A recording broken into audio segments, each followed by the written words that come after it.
सुनेत्रा पवार यांच्याकडे राज्य उत्पादन शुल्क खातं देण्यात आलेलं आहे। क्रीडा आणि युवक कल्याण खातं हे देखील सुनेत्रा पवारांना देण्यात आल्याची महत्त्वाची माहिती समोर येते। अतिशय महत्त्वाची अपडेट आपण पाहतोय। कोकाटे यांची दोन्ही खाती सुनेत्रा पवारांकडे आली आहेत। काहीच वेळापूर्वी सुनेत्रा पवार यांनी उपमुख्यमंत्री पदाची शपथ घेतली आहे आणि त्यानंतरची ही महत्त्वाची अपडेट आपण पाहतोय।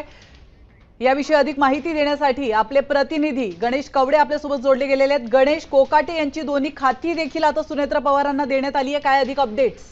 थोड्या वेळापूर्वी घेतलेली आणि यामध्ये अजित पवारांकडे असणारी महत्त्वाची जी काय खाती होती त्यातलं अर्थ खातं हे मात्र मुख्यमंत्री देवेंद्र फडणवीस यांच्याकडे सध्या तरी असल्याचं पाहायला मिळतं। तर दुसरीकडे जी तीन खाती होती अजित पवारांकडे, ती खाती मात्र आहे ती सुमित्रा पवार यांच्याकडे दिलेली पाहायला मिळतात। विशेष करून जर बघितलं असेल तर माणिकराव कोकाटे यांचा राजीनामा झाला होता आणि या राजीनाम्यानंतरून जी दोन खाती होती ती दोन खाती देखील आहे ते सुमित्रा पवार यांच्याकडे दिलेली आहेत। क्रीडा आणि अल्पसंख्याक ही दोन खाती आहेत ती दिलेली आहेत। तर अजित पवार यांच्याकडे असणारं राज्य उत्पादन शुल्क हे जे काही महत्त्वाचं खातं होतं ते देखील आहे ते सुमित्रा पवार यांच्याकडे दिलेलं पाहायला मिळतं। मात्र अर्थ खातं जे आहे ते अजित पवार यांच्याकडे ठेवलेलं पाहायला मिळते। त्यामुळे जी अजित पवारांकडची सगळी खाती होती त्यातले एक खातं फक्त मुख्यमंत्री देवेंद्र फडणवीस यांच्याकडे ठेवलेलं पाहायला मिळतं। तर बाकीची जी काही सगळी खाती आहे ती सुमित्रा पवार यांना दिलेले पाहायला मिळतं। मात्र राष्ट्रवादीकडून आहे ती सगळी खाती आहेत ती राष्ट्रवादीच्या वाट्याला देण्यात यावी अशी प्रामुख्याने ही मागणी आहे ती होताना पाहायला मिळत होती। मात्र तसं न होता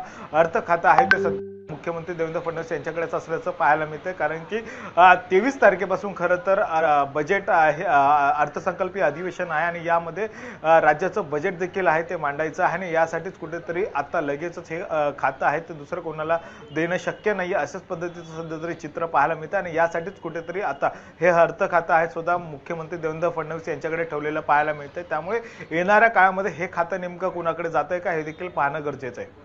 गणेश, या खात्यांची अधिकृतपणे जबाबदारी ही सुनेत्रा पवार यांच्याकडे कधीपासून देण्यात येणार आहे, म्हणजे ते कार्यरत नेमकी कधीपासून होणार आहेत? कारण आता मिळालेल्या माहितीनुसार ते पुढचे 10 दिवस बारामतीमध्ये असणार असल्याची देखील माहिती समोर येते।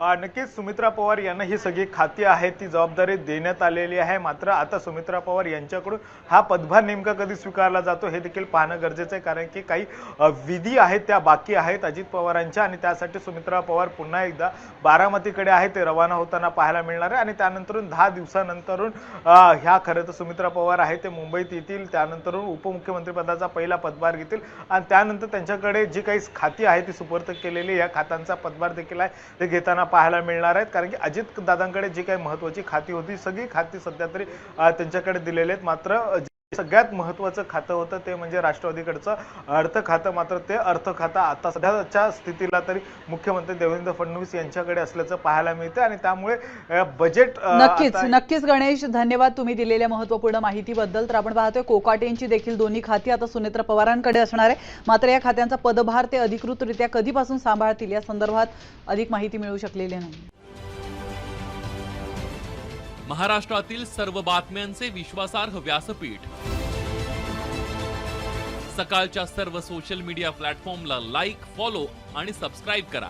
तसंच सर्व नोटिफिकेशनसाठी बेल आयकॉन प्रेस करायला विसरू नका।